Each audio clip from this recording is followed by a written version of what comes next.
চলো আজ বানাবো তালের বড়া, কারণ আজ হলো জন্মাষ্টমী, মানে কৃষ্ণের জন্মদিন।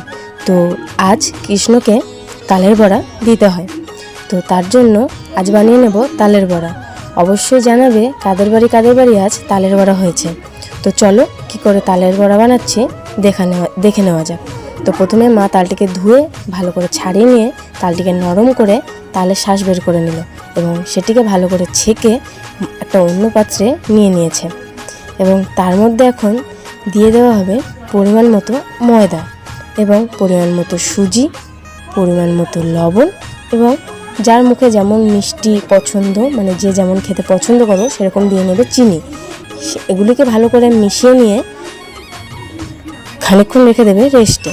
এবং এদিকে একটি কড়াই বসিয়ে সেটি গরম করে নিয়ে তার ভিতরে তেল দিয়ে গরম করে নিয়ে তার মধ্যে দিয়ে দেবে তালের সেই মিশ্রণটি এবং এপিট ওপিট করে লাল করে ভেজে নিয়ে তুলে নিলেই রেডি হয়ে যাবে আমাদের তালের বড়া।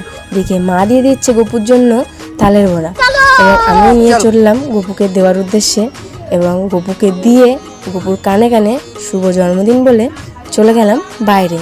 তো সবাইকে রাধে রাধে, সবাই ভালো থাকবেন।